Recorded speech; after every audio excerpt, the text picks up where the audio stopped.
때문에 영국의 BBC 리얼리티 체크 일종의 팩트체크 계정에서는 이것은 모두 가짜뉴스라며 제발 믿지 말라는 글을 올릴 정도인데요. 이를 보면 유럽에서 왜 아시아인에 대한 각종 차별이 만연하는지 이해가 되기도 합니다.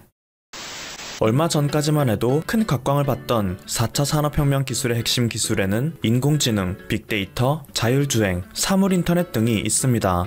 그런데 이 모든 것들에 깔려있는 기초기술이자 한국에서 전세계 최초로 상용화시킨 기술이 있는데요. 바로 5G 통신망이죠. 4G 시대까지는 수많은 통신 장비들이 유선으로 구축되어 있었지만 5G 시대로 넘어가게 된다면 초고속, 초연결, 초지연 네트워크가 구축되어 제조업을 비롯한 수많은 사업들에서는 무선망으로 각종 데이터를 송수신, 관리하게 될 예정입니다. 한국은 전세계 최초 상용화의 타이틀을 발판 삼아 2018년 4분기까지만 해도 글로벌 5G 장비 시장 점유율 1위를 차지하고 있었는데요.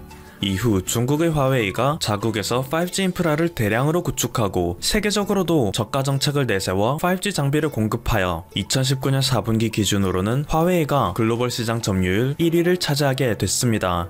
특히 유럽의 경우 미국의 화웨이 제재도 불구하고 화웨이의 값싼 장비에 혹하여 화웨이의 5G 장비를 대거 채택하였죠.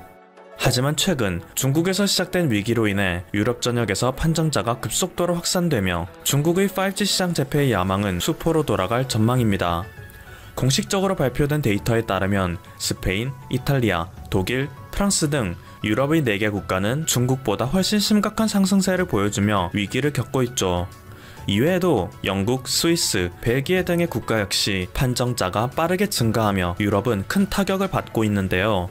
때문에 얼마 전 영국의 보리스 존슨 총리는 이 모든 사태를 유발한 중국에게 선전포고를 하였습니다. 세계 경제를 비밀리에 망치고도 가짜뉴스를 퍼뜨리는 중국은 이제 용서받을 수 없으며 곧 국제사회에서 불가촉 천민 국가로 추락할 준비를 해야 할 것이다 라고 경고할 정도이죠.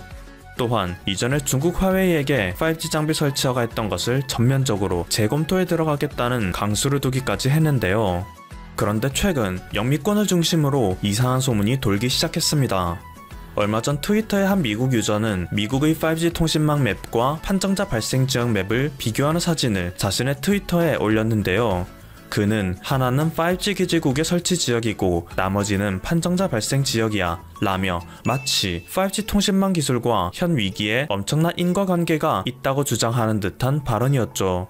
하지만 5G 통신 장비가 많이 설치되는 구역은 주거 인구와 유동 인구 등의 요인에 의해 결정되는 사안이고 판정자의 수치 역시 인구가 많은 지역에서 상대적으로 많이 증가하는 것이기 때문에 이 둘 사이에는 상관관계가 있다고는 할 수 있지만 인과관계가 성립한다고는 할 수 없습니다. 한 살 먹은 갓난아기에 비해 20살 대학생의 덩치는 매우 큽니다. 그리고 한 살 먹은 갓난아기에 비해 20살의 대학생은 언어 능력이 뛰어나죠. 따라서 덩치가 클수록 언어 능력이 뛰어납니다. 이 명제를 접했을 때 누구든지 이것이 말도 안 되는 억지라고 생각할 것입니다. 나이가 들수록 덩치가 커지는 것도 맞지만 뇌용적과 학습량도 증가하여 언어 능력이 발달하기 때문이죠. 이와 마찬가지로 앞에서 5G와 현 위기에 인과관계가 있다고 주장한 미국의 네티즌 역시 기초적인 논리관계조차 구분할 줄 모른다며 무식하다는 조롱을 받았을 뿐이었는데요. 문제는 영국에서 발생했습니다. 점점 사태가 확산되며 전 세계가 위기에 처하자 앞서 주장됐던 상관관계가 또다시 부각되며 이번에는 전 세계 5G 통신망 지도와 현재 판정자의 지도가 공유되기 시작한 것인데요. 이를 접한 영국에서는 본격적으로 5G 장비를 불태우기 시작했습니다. 말 그대로 불에 태우기 시작했죠.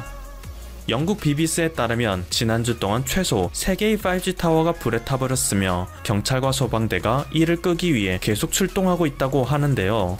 영국의 통신사 중 하나인 보다폰에 따르면 최대한 빨리 커버리지 복구에 나서겠지만 이미 화재로 발생한 피해는 상당하다고 합니다. 현재 영국에서는 중국이 사용하고 있던 화웨이의 5G 장비를 영국에서도 똑같이 사용하게 됨으로써 중국에 있는 문제가 영국까지 전송됐다는 음모론이 퍼지고 있습니다. 때문에 이미 설치된 5G 인프라를 훼손하는 움직임이 나타나고 있으며 심지어는 5G 설비 보수를 위해 출동한 근로자들을 괴롭히며 일을 계속할 시 죽이겠다는 협박을 하는 시민도 있다고 하죠. 영국 국립보건원에서는 응급 서비스가 이동통신망에 의존하고 있기 때문에 시민들의 방화 공격은 영국 내 의료 서비스에 큰 피해를 끼친다 라며 시민들에게 자제를 요청하고 있는데요. 그럼에도 불구하고 현재 영국의 한 페이스북 그룹에서는 오직 영국 내 5G 타워를 모두 불태워버리기 위한 목적으로 사람들이 모이고 있으며 자신들의 주장을 전파하고 있습니다. 때문에 영국의 BBC Reality Check, 일종의 팩트체크 계정에서는 이것은 모두 가짜뉴스라며 제발 믿지 말라는 글을 올릴 정도인데요. 이를 보면 유럽에서 왜 아시아인에 대한 각종 차별이 만연하는지 이해가 되기도 합니다. 그런데 더 황당한 것은 일본에서조차 이 주장을 받아들이는 사람이 있다는 것입니다. 트위터의 일부 유저들은 이란도 중국도 5G 기지국이 넘쳐났다. 일본이 피해가 적은 것은 5G가 적어서일지도 몰라. 5G를 추진하는 화웨이가 있는 중국에서 문제 발생. 5G가 이미 서비스 중인 한국, 미국, 이탈리아에서 판정자 급증.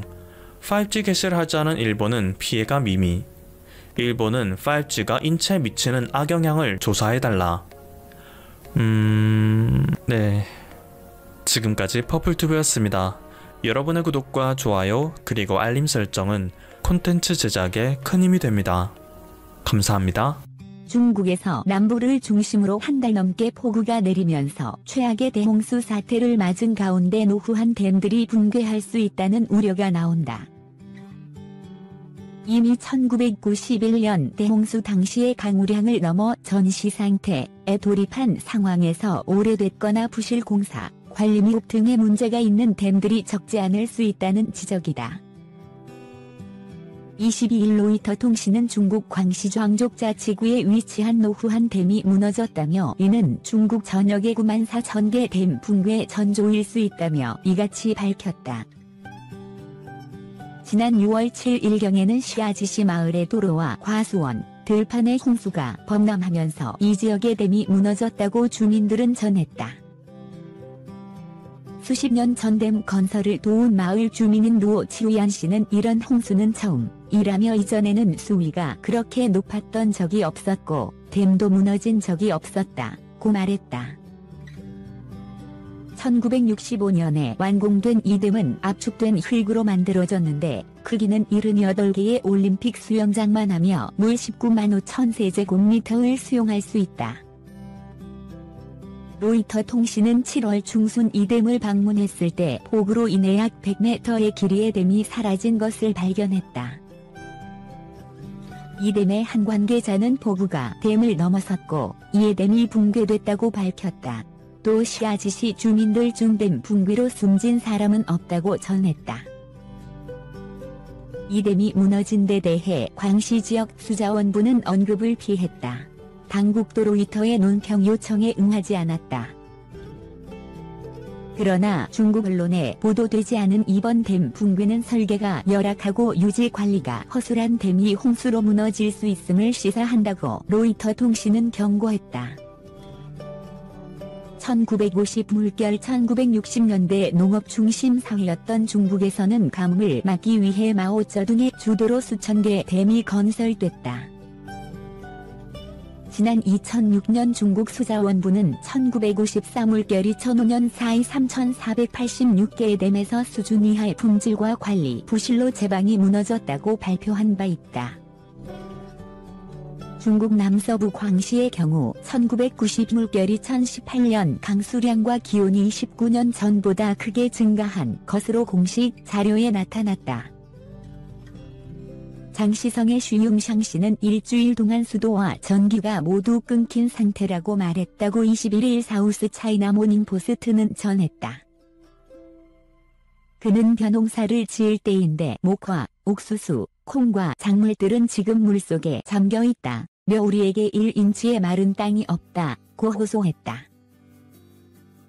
중국 홍수를 연구하는 엘라베마 대학의 지리학자 데이비드 샹크만은 댐이 위험에 처한 상황은 극단적인 사건이라고 경계했다.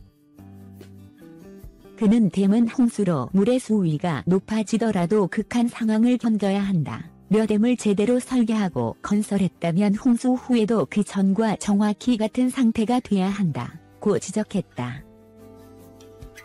지난 19일에는 안후이성 당국이 방류를 위해 추저우에 있는 창장의 지류인 추허강의 2개 제방을 폭파하기도 했다.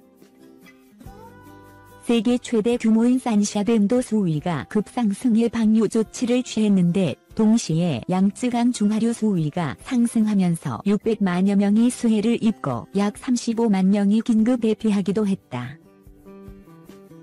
산샤댐은 신종 코로나 바이러스 감염증 진원지인 후베이성 우한시의 중심부 상류에 위치해 있다. 후베이성은 수재민이 1,300만 명에 달하는 등 이번 홍수로 가장 큰 피해를 입은 지역 중 하나다.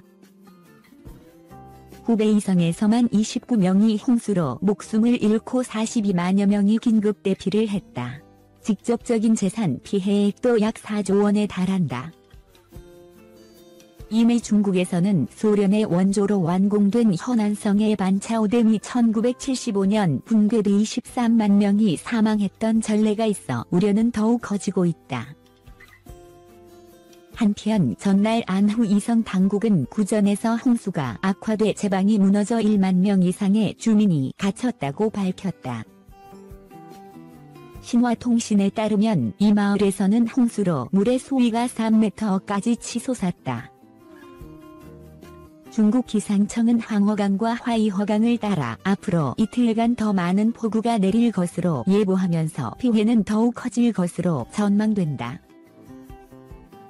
중국에서는 6월 초 이후 홍수로 최소 141명이 사망하거나 실종됐으며 24개 성에서 약 180만 명이 대피했다. 15만 채 이상의 주택이 파손되고 약 70억 달러, 약 8조 3,500억의 직접적인 경제적 손실이 발생한 것으로 추산됐다. 매년 중국 전역, 특히 중남부 지역을 중심으로 계절적 홍수가 발생했지만 올해 상황은 특히 나쁘다고 SCMP는 전했다. 중국의 최악의 홍수는 1998년에 발생했는데 당시 양쯔강을 따라 2천여 명이 사망하고 300만 가구가 파괴됐다. SCMP는 지금껏 큰 도시들은 이번 홍수를 피해왔으나 특히 우한과 강하류의 주요 도시들에 대한 우려가 높아지고 있다고 전했다. 홍수여, 중국 남부 메뚜기의 초토화. 전염병과 홍수에 이어 중국 남부에서는 메뚜기 피해가 확산될 조짐을 보이고 있다. 이미 서울 강남구와 서초구를 합친 면적 90제곱킬로미터 이 피해를 봤다. 중국 중앙정부는 현장에 태스크포스팀을 파견했다. 중국 관영신화통신에 따르면 지난 17일까지 중국 남부 윈난성의 농지와 임야 90제곱킬로미터가 메뚜기 떼 피해를 봤다. 광명일보는 중국 농업농촌부를 인용해 이 메뚜기 떼가 6월 말 라오스에서 국경을 넘어 중국으로 이동했다고 보도했다. 이 신문은 올해 라오스에서 대나무 메뚜기의 산란 면적, 발생 면적이 예년보다 훨씬 넓은 것으로 나타나 메뚜기 떼가 국경을 넘어오는 상황이라고 했다.